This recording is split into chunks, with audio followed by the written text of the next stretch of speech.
Hello everybody. Today we are going to be building this kit. We're going to be building the BlasterPro Merr-Sonn Power Five kit. Makes a really cool blaster. I love this blaster. It's fairly easy and doesn't take a lot of time, so we'll go over the kit itself, what's included in the kit, the materials you'll need from sandpaper to paints and what I like to use. And we'll also go over the tools that are needed to complete this kit. So before we get going, well, we'll look at how the kit comes. The kit will come in two different ways. You can buy a complete kit, which will come with a Mauser and a bag full of parts like this. All the parts to turn this Mauser into a Merr-Sonn Power Five. In here, you also can get this just as this kit. If you have your own Mauser, you would like to do maybe a Denix, convert a Denix over, so you'll have a heavy metal blaster. This is what you would use, just this kit here. And all these parts will fit on a Denix with no problem. Everything will go together real well. It'll take, if you do an airsoft conversion using this kit, it takes a little bit more work because these parts aren't made for the airsoft, but they are made to fit on a Denix. So we'll go over the kit here in a few minutes. Materials we'll need. First off, something that you notice that doesn't come with the kit is the wire. I like to use cell phone charger wire. If you're like me, you've probably got a junk drawer somewhere in your house that has old car cell phone chargers, and they're just like this. If not, I can also pick these up at the thrift store, the secondhand store. You can get them as cheap as 50 cents for a charger. I think I paid $1 for the last time I went and I bought a bunch. Paid $1 a piece for them. So that's another source for this. Also, you'll need a coat hanger. The coat hanger will be used to actually pin the scope to the body. We'll only need about an inch of that, but coat hanger works really good for that, and I think everybody has wire coat hanger somewhere. Also, sandpaper. We'll need sandpaper. I like to use the adhesive back sandpaper, but any sandpaper that you have is fine. I like to use 180 grit for the rough end work and 320 for the finish work, and you can paint directly over 320 scratches. Also, with the adhesive, you have the ability to make sanding sticks, which are very handy, and they save your hands, and they can get in there and do a little bit of work that's a little bit more difficult for your hands. So I make all kinds of sanding sticks. I got them all over the place, and they're really handy. But for the most part, this is really all you really need. Just 2 pieces of sandpaper. We're also going to use a red scuff pad. If you don't have a red scuff pad, you can use the 320 sandpaper to do this job, but the scuff pad really gets into areas that it's a little more difficult for the sandpaper to get into. And the reason why we use a scuff pad is this is to prep the surface for paint adhesion, and it also preps the surface for glue adhesion. That gives a little tooth for the glue and the paint to stick to, and it'll really help your parts stay in place and stay on forever. The areas that you will be putting the Greebles and all that stuff on, they won't need any repair or finishing work. They're ready to go as is, so we'll need this to prep up those surfaces. So that's what these are for. You can get these at automotive stores, paint centers. You can also get them, probably you can find them at Walmart and the hardware store also. The scuff pads, depending on the color, depends on their grit or how aggressive the scratches will be. The red, I use the red because it's kind of right in the middle. It's aggressive, but it also won't show. Most commonly you see are green, and the green is a lot more aggressive than this, and on certain types of paint jobs and certain types of projects you can see the scratches through the paint job that the green will leave behind. So that's why I like using the red. Glue. We will need glue. Just regular super glue, any brand you want. This is Loctite. Some sort of a disposable container. This is a little Dixie cup. This will be for holding some paint for the weathering at the end of the project. Also, I use disposable acid brushes. You can pick these up at Harbor Freight. They're not very expensive. I think you can buy bags of 10 or 5 at Harbor Freight for next to nothing. I like these for weathering better than like your regular paint brushes for the most part. And the more you use these, the better they are at weathering. Excuse me. Paint. I like using Krylon satin enamel for the base of the gun. This stuff dries a lot faster than the Rust-Oleum equivalent. Usually still need to let this sit overnight and really dry good. Also, we'll be using Rust-Oleum Paint Plus Primer Metallic. This is kind of like their spray chrome or spray silver. The stuff simulates like machined aluminum really well, and it's very durable, a lot more durable than the other paints that are similar to this. And it covers fast and dries very fast, so this is really good paint. This works good. Now, this is something you don't have to have. There's plenty of things you can use around the house that will do the same job as this, but I like to use liquid latex as a masking, and I'll show you what I use this for when we get to that point of the build. But there's plenty of things laying around your house that you can use as a substitute for this. This is just what I use. And I think material-wise, that's about all we will need. Now, tools on the other side. Pair of snips. You'll use these to cut the wire and the coat hanger. I like to use an old pocket knife. This will be for cleaning up flashing and smoothing out the mold lines. Now, this isn't a very sharp knife. It's just the sharper the knife, it actually tends not to do a very good job. So if you have a little dull pocket knife, works really good. You can use a sharp pocket knife, or you can also use a razor knife for the same job. But I do prefer this old dull pocket knife because it just seems to work good for me. You'll need a drill. I'm going to be using a drill press also, but you can do everything you need to do with just a drill. And you'll need drill bits. The sizes will vary depending on the materials you use, like the diameter of your wire may be different than the diameter of the wire I'm using. Your diameter of your coat hanger also may be different, so that would require a different size drill bit. So I just like to just use a full set, and like I said, it even changes when I'm doing it because I use different wires and different coat hangers all the time. Also, you will need a unibit. The unibit will be used to hollow out the flash suppressor to fit on the barrel. You can use a drill bit for this, but the unibit has a lot more, gives you a lot more control, and does a better job. It's not as aggressive as a large drill bit will be, and it's a lot easier to use. And on top, and really, everybody should have these. These things are great. This is like 10 drill bits in one. You can buy these at Harbor Freight. They sell them individually, and they also sell them in a 3-pack with a nice little pouch, actually. And they're not very expensive, and they're very, very handy to have, especially if you're into costuming and even just handiwork around the house. They're just very, very handy to have.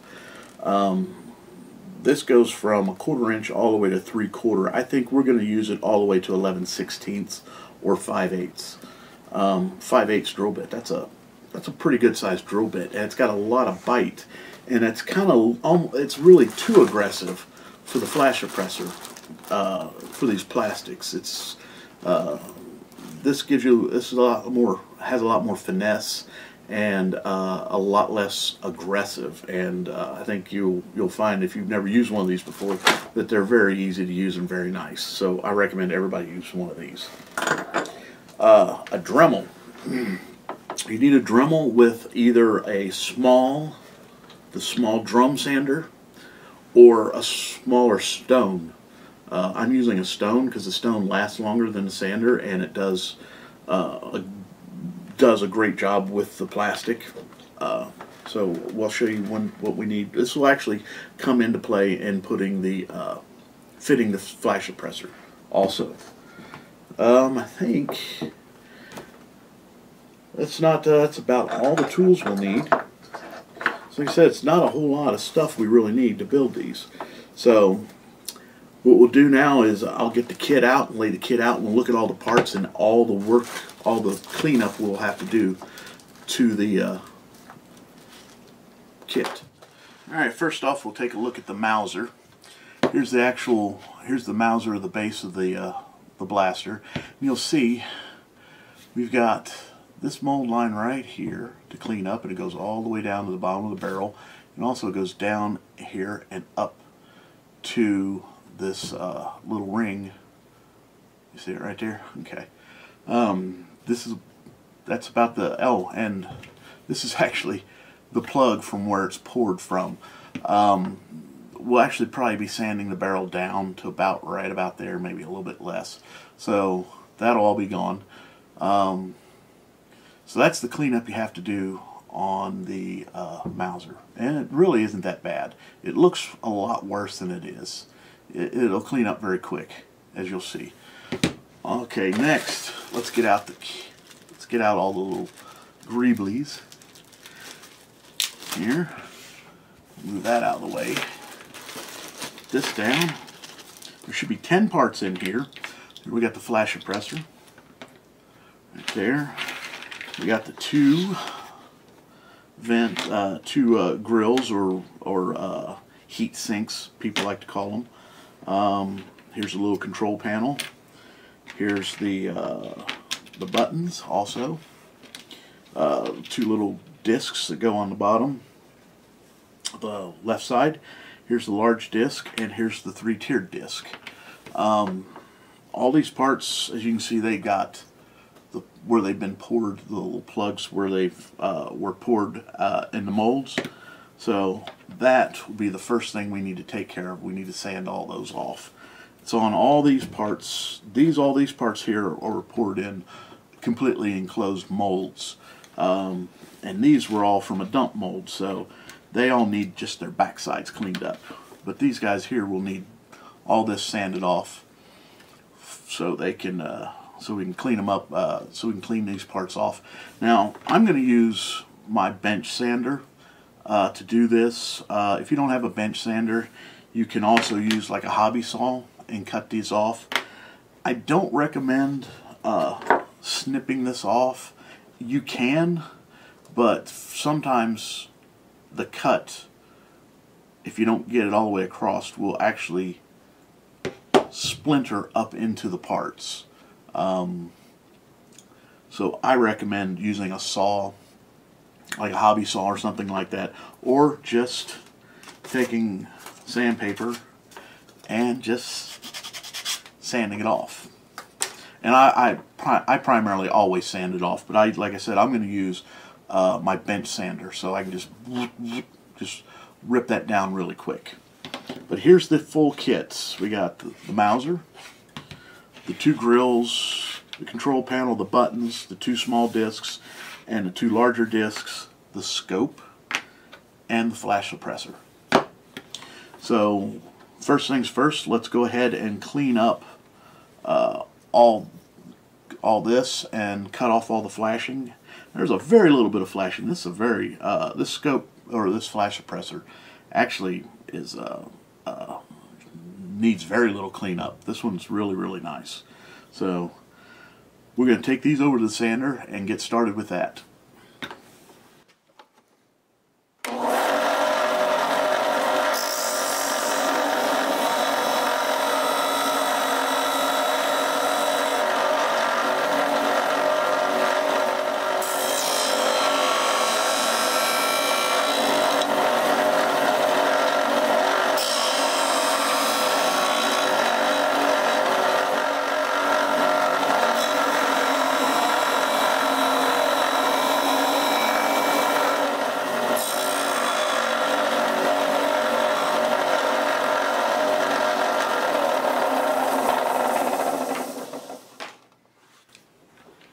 Okay, we got our parts sanded down now.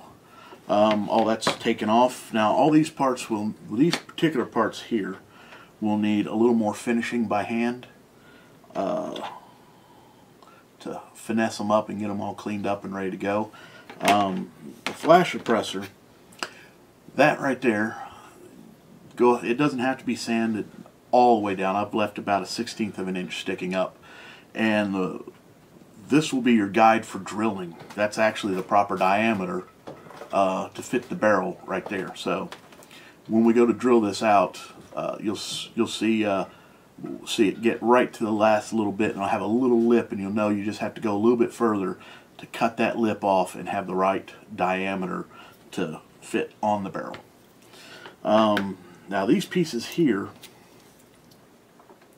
with the flashing on them like this, I like to leave the flashing on so when I'm sanding this down, the flashing, when it just falls off or just barely takes anything to break it off, you've gotten your piece sanded down just about as far as it needs to go. So I just leave it on as a gauge to help me determine that I've taken enough off the back of this. Now you can take and just razor all this off and sand the bottom smooth and just glue it on, but I like to get it down the lower, the thickness that they're cast in, or the thickness the originals were, is the proper height for it to look proper. See that right there? See how high that looks? It doesn't look very good. So we'll sand those down. So to do that, I'm going to take a little piece of 180, tear it off. I'm going to set it right here. What you do is just back and forth sanding, but spin it around a quarter turn every third or fourth time you go back and forth. The reason for doing this is to help you sand it down level. The way we grip and the way we hold things, we tend to sand it unevenly. So by going like this and spinning it a quarter turn, it helps you to sand it down consistently and level all over.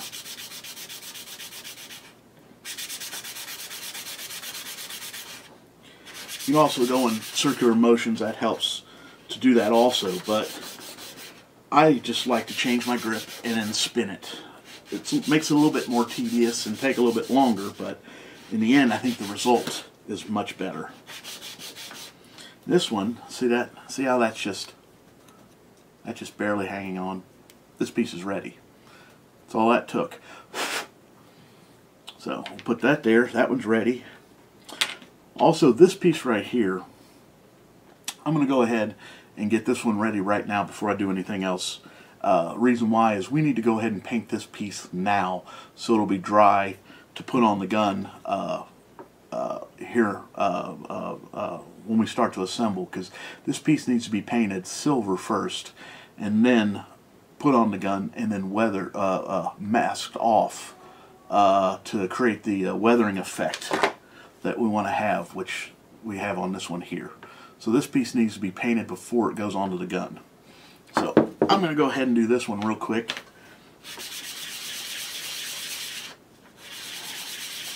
See, spinning at a quarter turn. These little round pieces actually go a lot faster. Okay, that looks very good. See how that's nice and smooth? And it's actually very straight, so this is going to get painted now. I'll take care of that one right now and get that painted, and then I'll get back to the rest of these parts. Alright, so that piece is painted.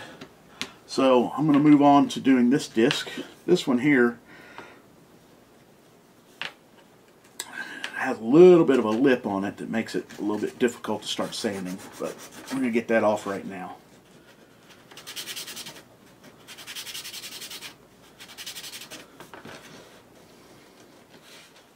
Some of these parts are small and are kind of hard to hold on to. So now you see what we're looking for. See how we're only sanding on the edges right now and not into the middle? We need all that sanded down smooth. So I got that shininess there in the middle. We need to get rid of all of that. Plus this actually still has a little bit of extra flashing on the edge, which will help as a gauge. That'll also help as a gauge to tell us when we're getting close. When that literally falls off like it did on this piece, we'll know that we're pretty much down to where we need to be.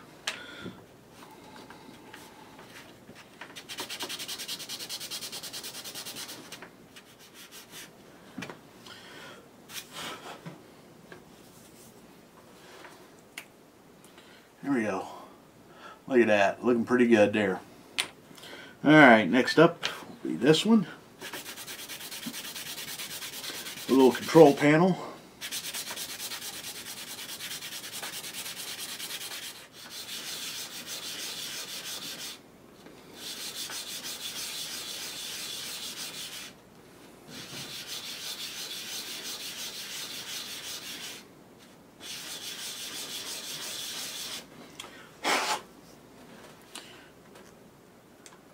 Still not quite there. Getting close though.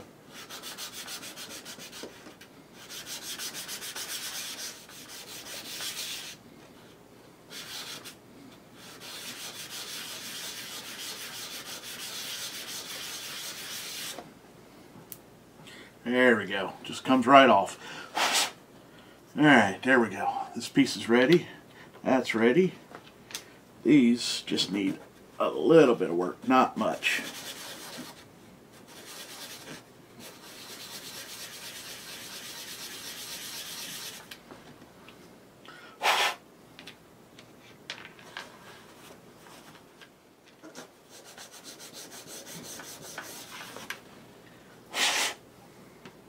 There we go. And all these pieces here are ready. Let's move our attention to the grills or the heat sinks. Now sometimes there will be some flashing in here. This one, I don't remember. I don't think it had much flashing, but there is a little flashing inside this one. So I like to take the old pocket knife and just kind of smooth out a little bit of that flashing, and I'm just scraping right over the top of it. And you can actually test fit it. Now to fit it to the gun, see how it has a fat bottom and a thin top? The thin side goes on top, and these will actually almost snap and almost pressure fit on. So they'll have a nice tight glue bond when we do actually glue this on here. Now there is going to be a gap. There's always a gap there because of the design of the gun here. It fits flush with the top, but it's gapped right there. But before we get to that, we need to prep these pieces. So we do have that end that still needs to be finished, sanded right there. So I'm actually going to go ahead and use one of my sanding sticks. You can go ahead and you can use your sandpaper if you want. You just kind of sand that end.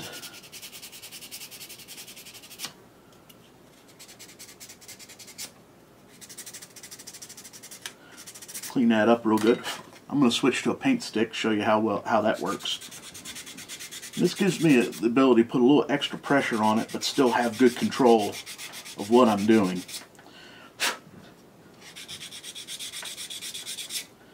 Oh yeah, look at that. Look at that, it looks really nice. We'll go ahead and do this one.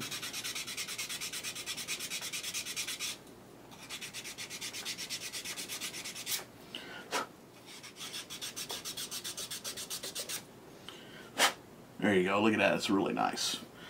Now, let's go over it with the little 320 to get it down to a surface that we can paint over top of.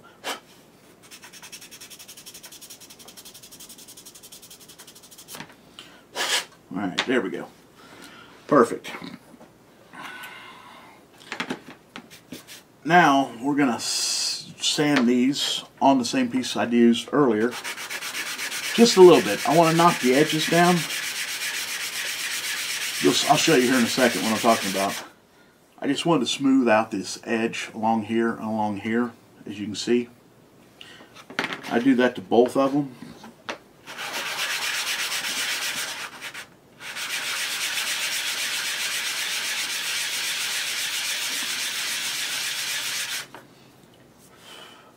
See that right there?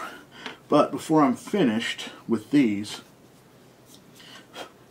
I want to take a little piece of 180, right like this piece I was using earlier. I want to bend it like that, and I want to get it down in there, and I want to sand this channel a little bit better.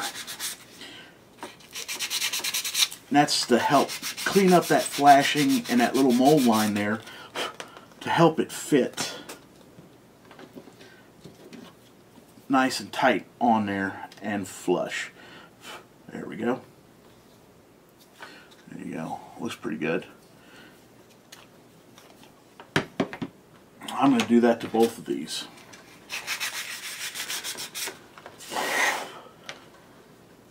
There we go. Let's try this. Fits. Alright, this fits nice.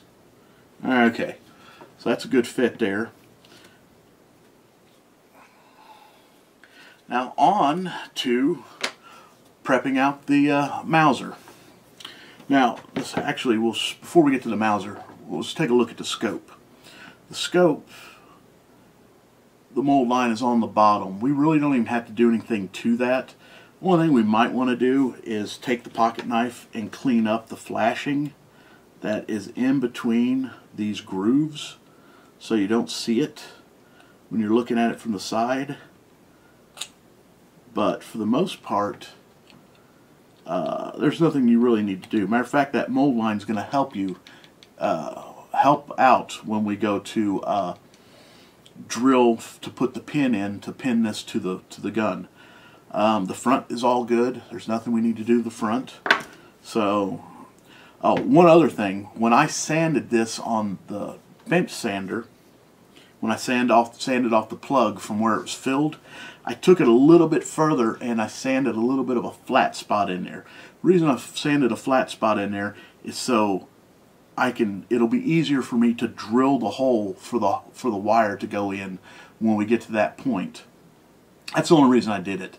I just like to sand a little flat spot so it's easier to drill that hole, and it also helps keep the drill bit from walking because the whole back of this actually is rounded, and if you sanded it down round, it would just, you know, the drill bit will want to walk to the left or walk to the right. With a flat spot, you can hit it right in the middle and just drill right into it. So that's why I did that. Now, the Mauser, here it is right here. Here's that big. This will be the biggest part of the mold line we need to clean up. So let's take the pocket knife and I'll show you this, my favorite method, which is a scraping method.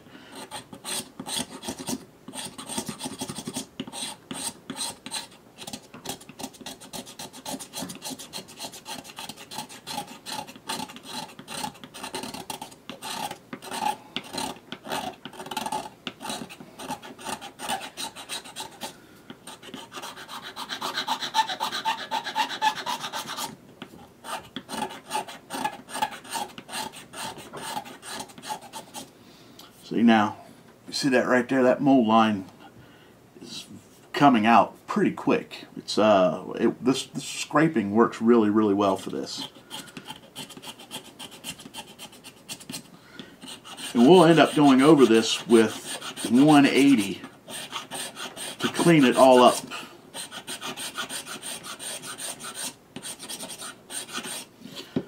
See right there, at this point here, I'm ready to sand that. I'll sand that out with sandpaper. Let's go off to the front of it.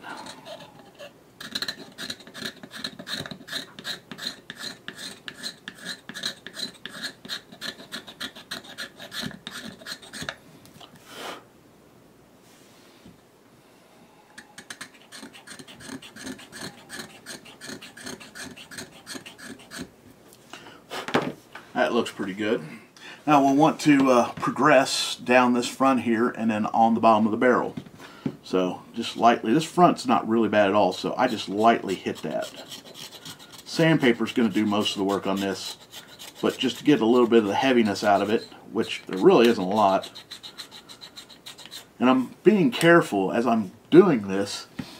This whole area has a rounded profile, so I'm not actually cutting a flat spot into it. I'm actually working with the contour of the gun so I don't create a flat spot. I don't want to do that. Alright, now let's move to the bottom of the barrel. See how well that cleans up? A little bit of flashing around the screw head. I'll scrape that off.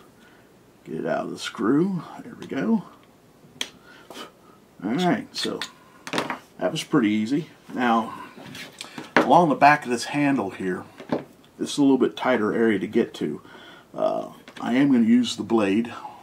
I may not even use any sandpaper here, but I'm just going to get in there and hit the front of it, or hit it with the front of the blade. Scrape it out.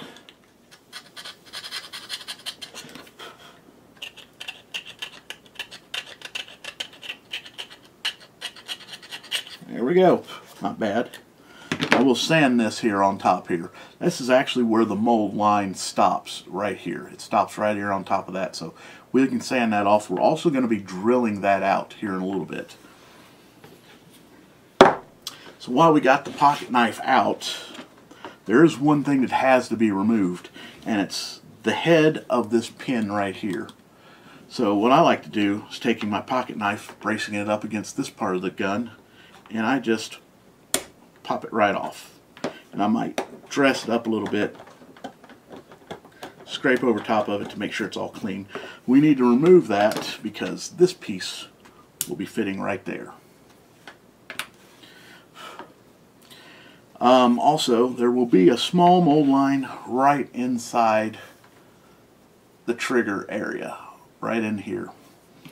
So to clean that up, just like we were doing before, just scrape it smooth.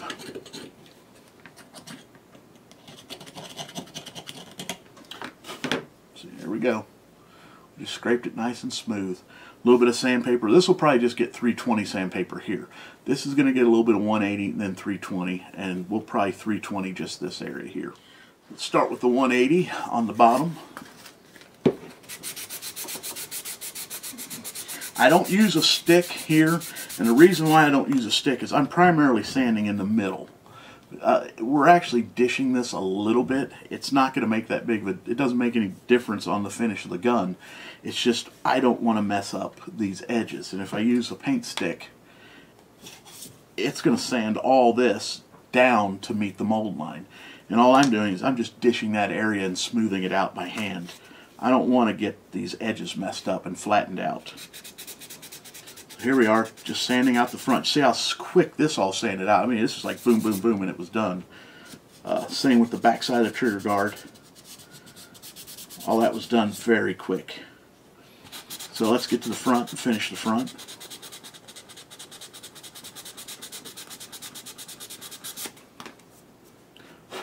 There you go. I'm going to finish along the back of the trigger guard and up to the top, right up to here. Actually, I will do this with 180. Just a little bit of 180 right here. We'll clean that up. It's not that noticeable of an area, so it's up to you on how much you want to clean it up. You do want to get it smoothed out so it'll be comfortable for your hand. If it's got a little bit of sharp edge, you do want to clean that up for your hand, but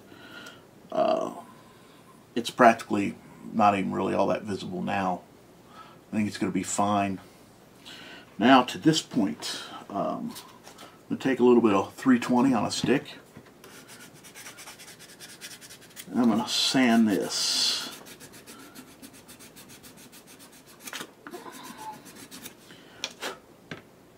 Now you can also sand it just like so with regular sandpaper. We're just fixing the top of it.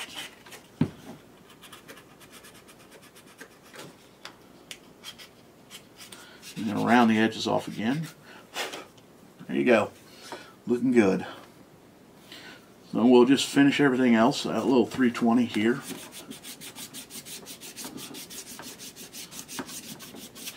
We'll finish cleaning this up. This area sometimes might need a little 180. But this one's not real bad, so.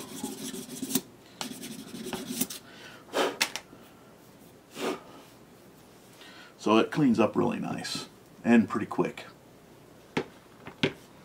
Take the 320, hit the bottom of the barrel.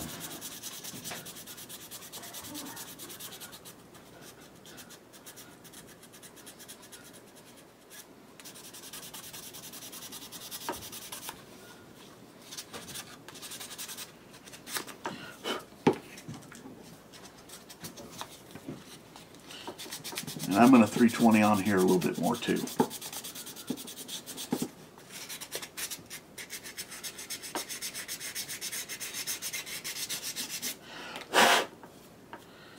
There we go. Looking good.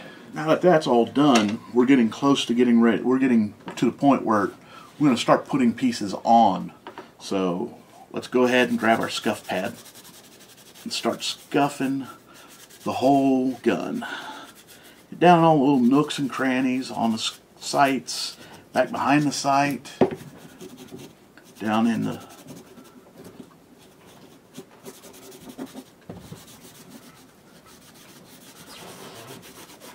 grip, inside the trigger guard.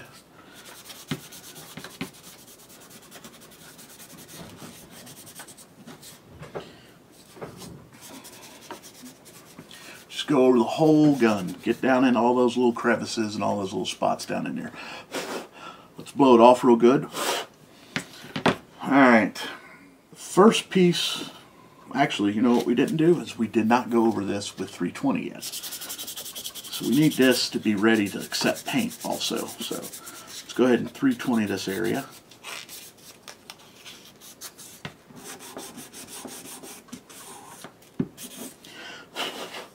There we go. That looks good.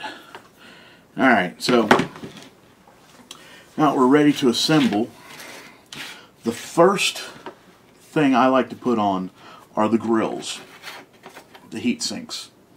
And the reason why, well, a lot of on one side, on the left side of the blaster, you need the heat sink in place to line up some other parts. This has to go on first, so you don't put anything in the way that'll interfere with this fitting properly.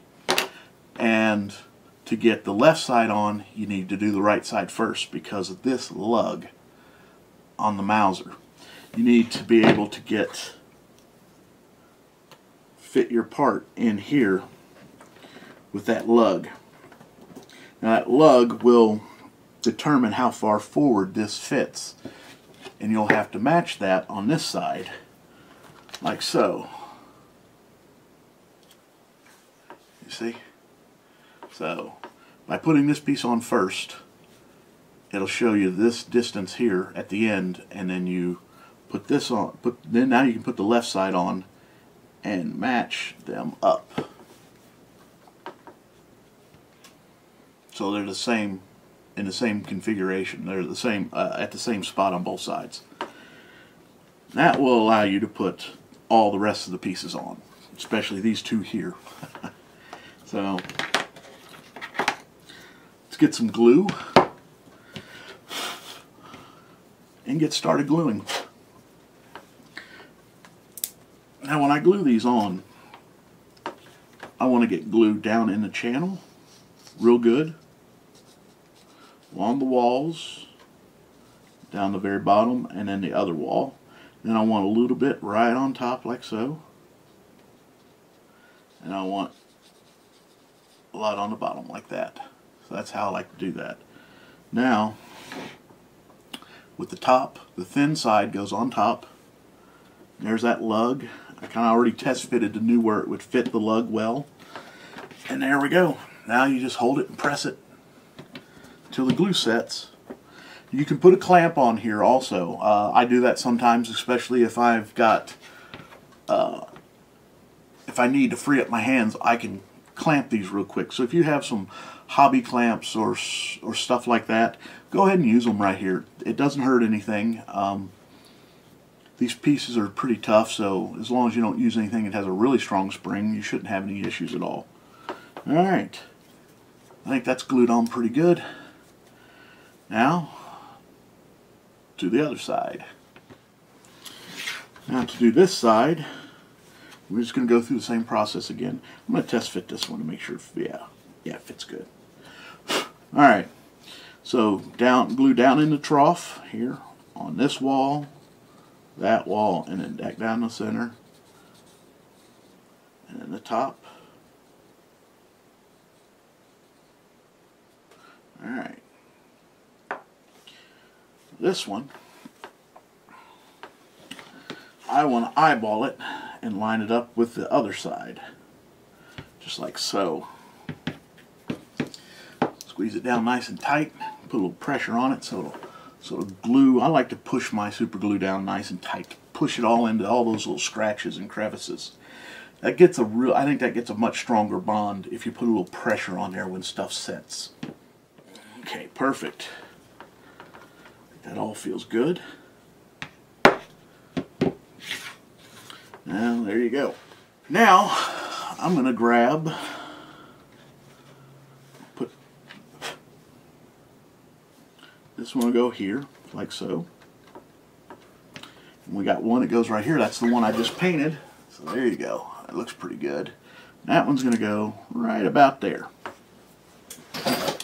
So, let me spin this around. I'll glue these guys on.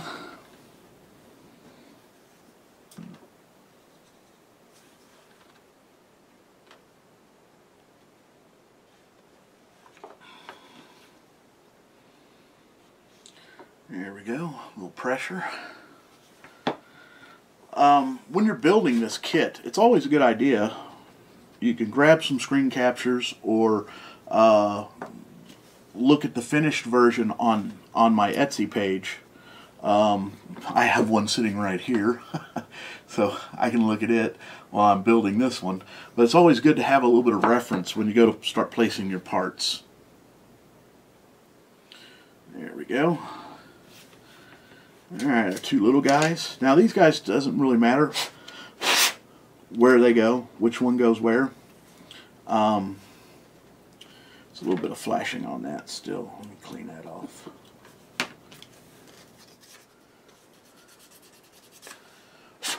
Much better.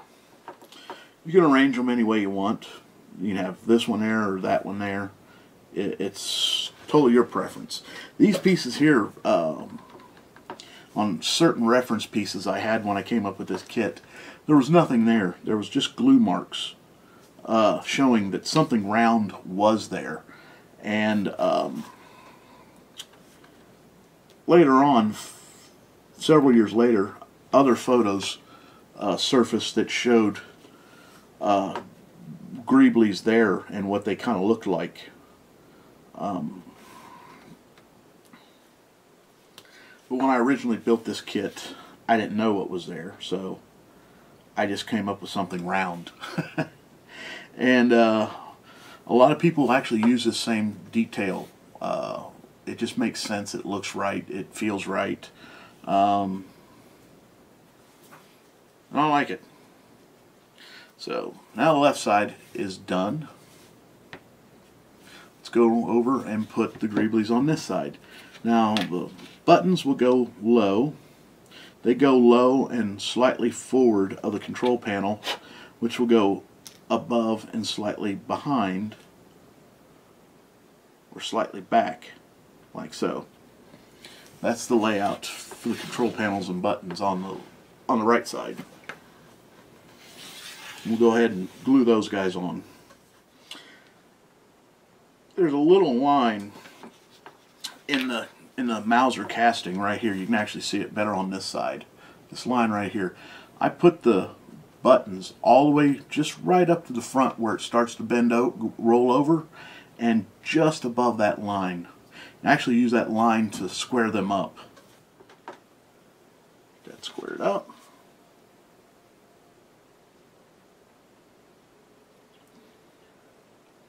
we go. Now we're getting close to getting ready for paint. We're getting very close. So we're down to flash suppressor and scope. So that means we're going to start drilling. Let's drill this out for the cable, and we also need to drill the left side of the hammer halfway through to also put the cable into. As you can see how this one's done here.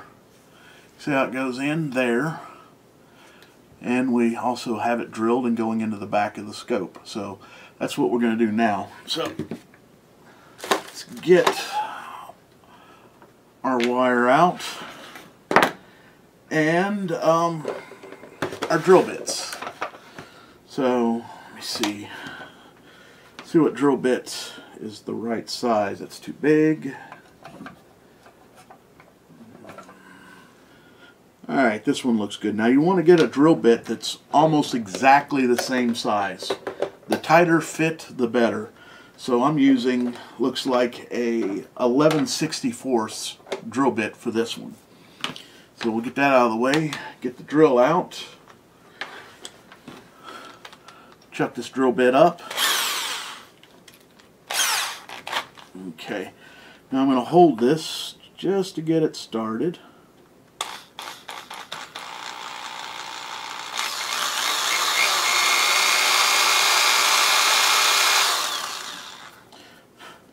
Now I'm going to drill in about a ½ inch.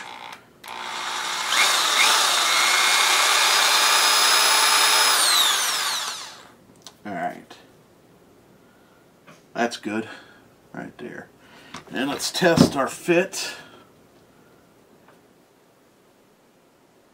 Oh yeah. Yeah, that's nice and tight. There you go. So that's one done. Now let's get this drilled. Now you only want to drill halfway through this.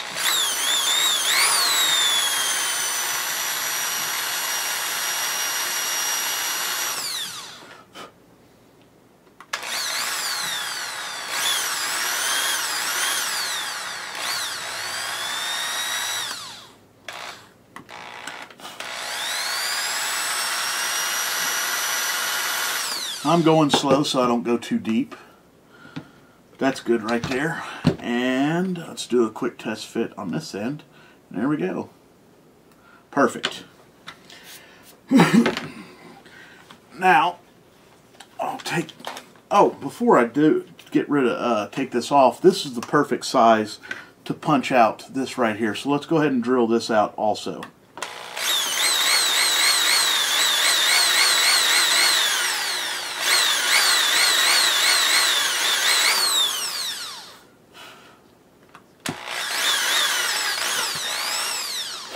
There we go. There we go, all nice and drilled out. Take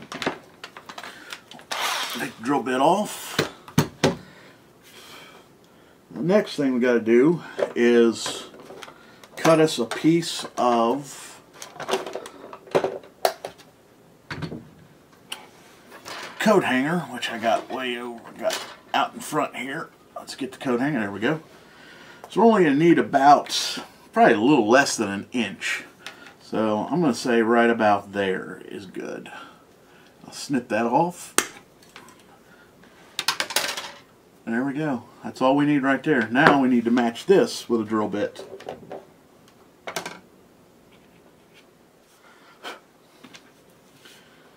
It's too small.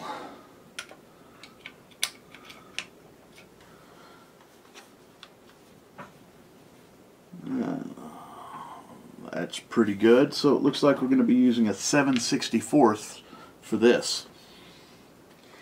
I was going to use the drill press for this, but I'm going to go ahead and just do it with the drill here. So on the bottom of the scope we have that seam. So what we want to do is line up with that seam and drill right in the center of the body right here. You want to try to make this as straight as possible.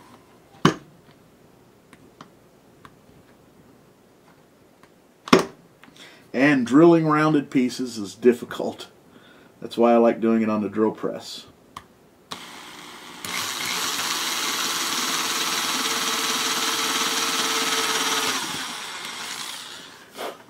That's good. That's about an eighth of an inch deep. This piece should fit in there really nice. Yeah, so there we go. So what we're going to do is take a little super glue, put a little drop right in the hole. There we go.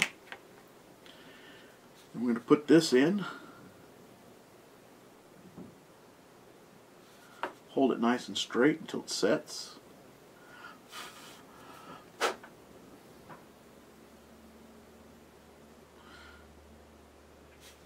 We'll let that set for a minute. And the next thing we're going to do is, once that's set up, we're going to be drilling right here. We're going to be drilling right here on the gun body. Right on top of the bolt is actually where we're going to drill. But if you look, you want the very front of the plug to be even with right here. So you almost want it kind of like, we're doing this upside down, but you want the scope to end up setting right like that. Like so. Right about like that. So here, as soon as this gets set up nice and good, we'll actually use this to scribe a line across the bolt. Alright, that looks pretty good. Get this one out of the way. What I want to do is, I'm just going to lay it sideways across like this, lining it up, and I'm just going to go straight across like this and put a little line right like that on here. And what that little line is going to do, show me the proper position for drilling my hole. I want to drill this hole pretty straight. I usually set, like I said, I set this on the drill press like so and then come down. So since I'm not using a drill press today, I'm going to set it right there on that. You can see my little line right there, and I'm going to take my pocket knife and I'm going to mark my center right there. Give me a good little mark. Okay. Come in with the drill.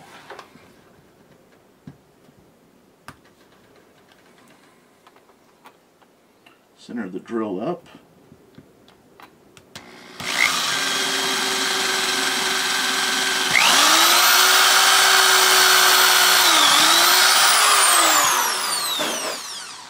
Now, I drilled this a little bit deep, a lot deeper than I did on the scope, obviously. The reason for doing that is that'll allow me to push this down in to any depth I want. Especially, I want to get the proper depth. So my proper depth is this, touching, just barely touching the top of the barrel. And that's what I want, just like that. And it's nice, and if you look, when you get this down in here, you'll notice that the back of the scope fits nicely down in between here, like so. And that's what you want. You want that alignment. This touching the very front, and the rest of it just barely going down inside there. Well, there we go. That looks good. Now, if you end up placing the scope too far back, it's going to be very difficult to get your wire into the back of this, because we're going to put the wire on after this whole thing has been painted. So you want to get that scope forward, even with this lip up front. So we actually ended up being a little bit further back than I like, but we're not too far back. We're still in a good spot. Put a drop down in there. And there we go. Alright, I'm going to hold that in position, wait for the glue to dry, make sure it's nice and straight. There it is, it's straight. So I'm going to wait for the glue to dry. And while that's drying, it's time to drill this out. And how we're going to drill this out is we're going to use the Unibit. The Unibit is able to drill step down. It'll step drill all the way down till we get to the proper diameter we want. So let me go ahead and chuck it up.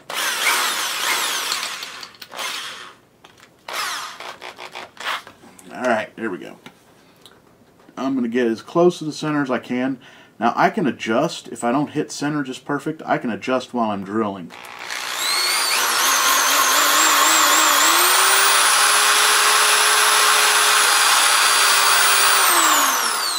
I got center pretty good there, so I should be able to go straight on in.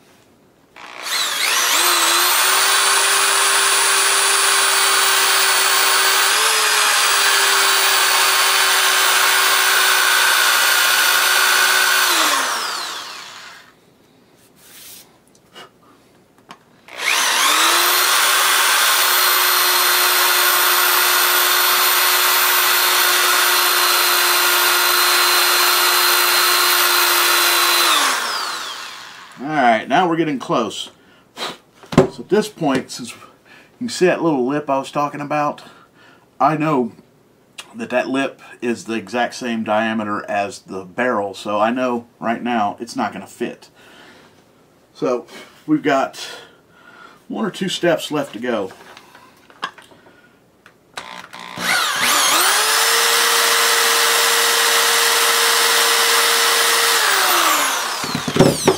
Alright, now you can see just what's left of the lip just comes right off. Let's see if it fits. Alright, I need to go just a little bit deeper. It didn't get in as deep as I'd wanted.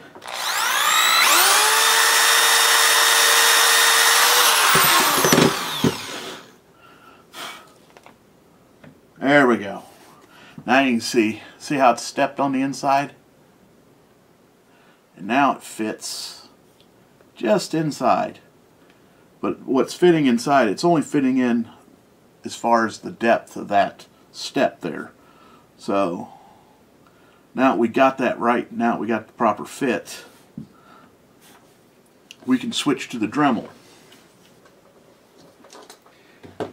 What we're going to do with the Dremel is we have the step right at the beginning here that fits the barrel, and the second step and the third step we're going to start working down towards that same diameter as the step at the beginning, and we'll end up getting if we go slow and take our time and test fit a lot, do a lot of test fitting, what we'll end up doing is getting a nice snug fit, and that way we use a very little bit of glue, but it'll be a very, very strong bond.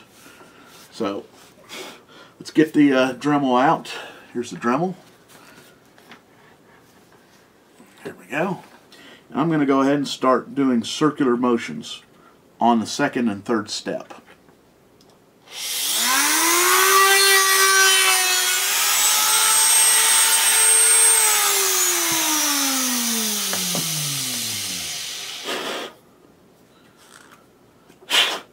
Okay, now we can take the gun and start test fitting.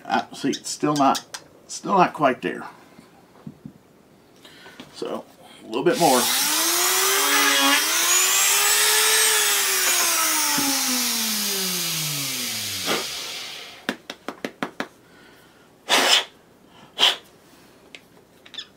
All right.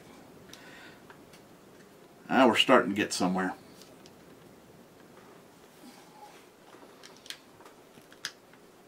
Still not tight enough, but we're getting close.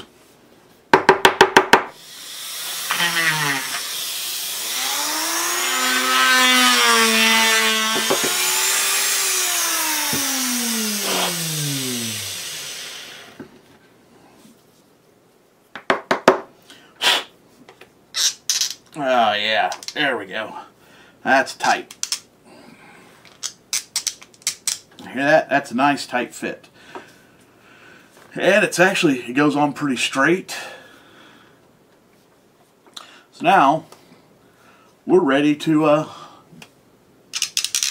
glue this on. Well, actually, before we glue it on, let's take the 7/32 or 7/64 drill bit. And if you see right here, there's a thin little bit of flashing on these flash suppressors at the holes. So we're just punching all those through. Alright, now you can see them up inside there. You can probably see them. I'm going to take my pocket knife and scrape the sides. And what's going to happen is, you can see them all right here. They're just coming right out. Nice cleaned up. Alright, now we're ready to glue it. Let's take our super glue. Now when you glue this, it's always good to test fit a couple times and get down how you're going to do this. Now you want this set screw right here to be on the very bottom facing down. Just like so. This is exactly how we want it to look. Right here. This is exactly how we want it to look. Right like that. So now I've test fitted it. I'm going to go ahead and put glue around the inside. All the way around. I'm going to coat it really well. Don't need a lot, but you do need to coat it. Put my thumb on here so I know where it's at. Alright. There you go. There it is. Give that a few minutes to set up, and we'll be almost ready for paint. Now, the last thing we do before paint, well, second to last thing. Before that, we need to go over the whole thing with a scuff pad. All the pieces that we have not scuffed, no need to scuff this though, but all the pieces that we've put on, we need to hit with a scuff pad, including the flash suppressor. And hit it inside and out.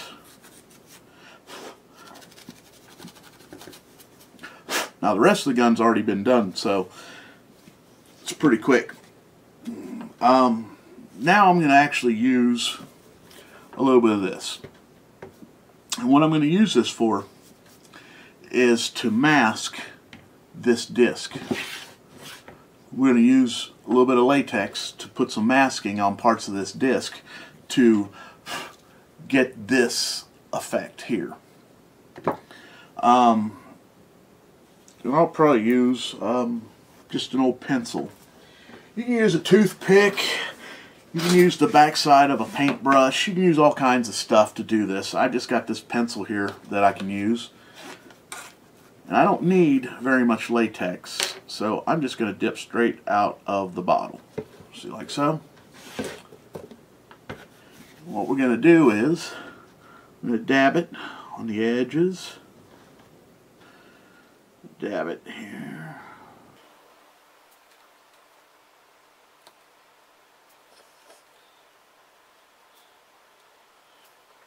Go ahead and get it on all three levels, all over it.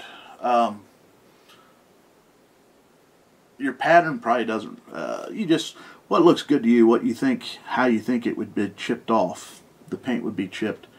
I follow a few rules, but most of the time I just try to get the edges, get good coverage on everything. The thicker the better. It actually peels off if you put little, like almost like little drops of it on.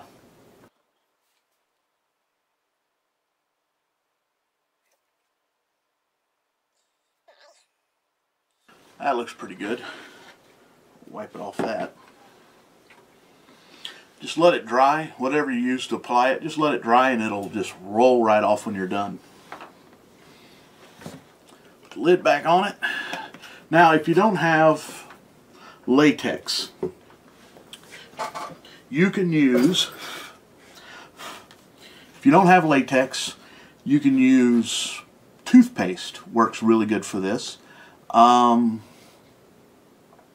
That's actually probably, toothpaste is probably one of the most common quick home things you would have at home that can be used as a liquid mask, because it'll stay in place pretty good and it's thick, and it's not going to move or leave move from the area. So yeah, that's what I would recommend. If you don't have liquid latex, just grab you a little bit of toothpaste and use a pencil or a toothpick or anything like that to lay down your masking. Now I'm going to let this dry. At this point, this blaster is ready to paint. So the next time you'll see this, here in a second, I'm going to paint it and let it sit overnight. But for you, it's just going to be the next, in a second, you'll see it all finished. And then we'll remove this masking and start the weathering process. Alright, now the paint's dry. You can see how good this thing looks. Actually looks a little bit too good, actually. So what we're going to do now is do some dry brushing, add a little weathering to this to make it look a lot older and a little more heavily used. So what I've done is I've taken a little bit of this and sprayed it into that disposable cup. Now if you don't have anything like this, you can also use the lid that came on the paint can. Okay, so I got this, my little acid brush, and I'm also going to need a little paper towel. What I'm going to do is wet my brush and try to get as much off back inside the cup as I possibly can. Alright, get that out of the way. Now I'm going to remove even more paint from the brush on the paper towel. Now normally this is still a lot wetter than I want, so what I'm going to do is create some high traffic. The high traffic areas, the areas that will get the most weathering, I'm giving them a little hit first, just because of the amount of paint that's on here. I want to try to get it off as fast as I can get it down to where I can work some more subtle areas. So I'm going to go over these areas that are raised and normally would get more weathering anyway. Scope. Now I'm starting to see it do what I want. I'm starting to get the right content on the brush. Now I can hit some areas down in here that I want to address.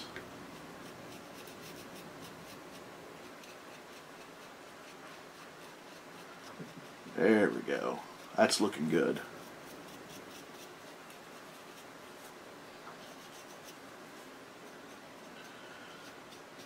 When you're weathering, you always want to think about what kind of life this item's had and where it's going to weather the most or get the most wear.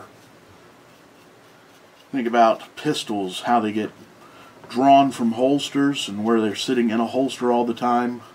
What parts would wear against the leather? Where would your hand wear the gun? Like around the trigger guard and around the trigger itself, a little on the trigger.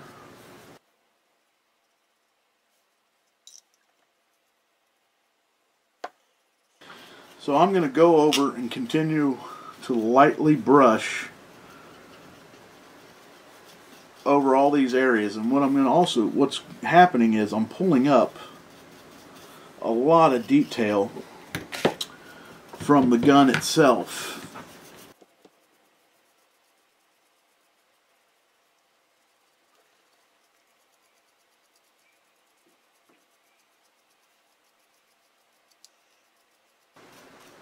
This here is actually my favorite part of the process, the weathering.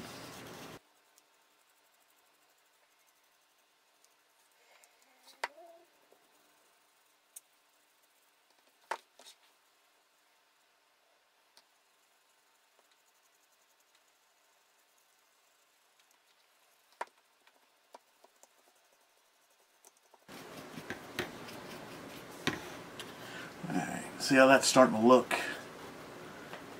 Looks really good. Starting to take shape. Let me get a little more paint on here.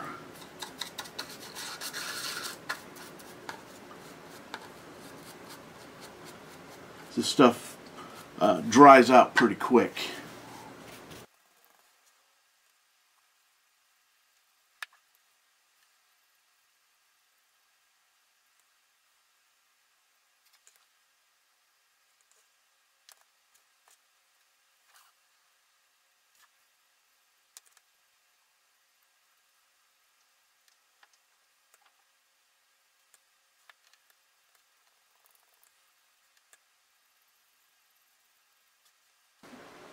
Alright.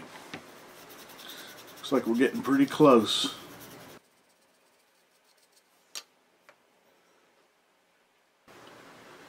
Yeah, looks really good. Now, a lot of people, this flash suppressor is actually it's from a old German machine gun. And these little notches here, or there was a little catch, and you would tighten like this. And what you did, you were adjusting your barrel to the gun with this up here. There was a little cone, and it would adjust and center the barrel. That's what those are for. Well, that's a little piece of history. A lot of people don't know where this thing comes from, but that's what it's for. Same, a similar setup on the MG42 and the MG34 for doing the same thing.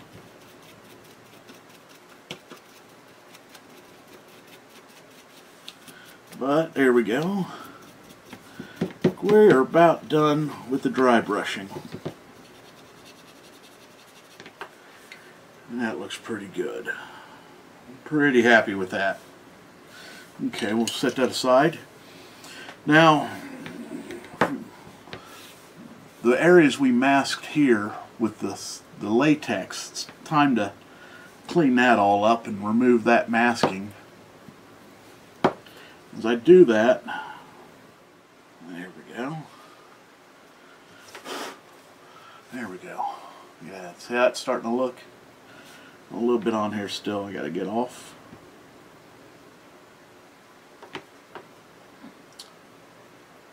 Peels off pretty easy.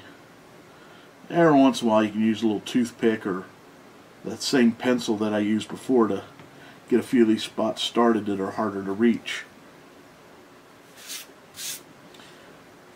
But there you go. It's just about all done. So the last thing we need to do is put the wire on. What I like to do is try to straighten a little bit of this out a little bit, so I can get it to go up in here like so. I always do a test fit first, just to make sure I can get it up in there before I glue it. Now, you want this to be stretched a little bit, and I'm looking for the right spot, and I think this coil right here is perfect. So I'm going to cut it right here. Run this around. Sticking down in that hole. Whoop. There you go. So there you go. So now I got that fitting. I'm going to take it all back apart and introduce and put a little bit of glue, a little drop of glue in each one of these holes to hold the wire in permanently. There we go.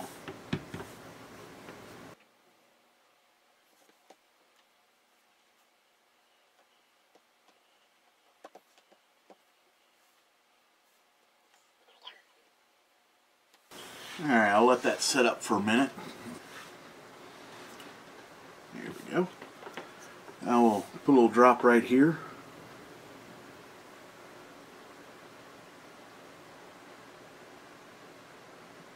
Perfect.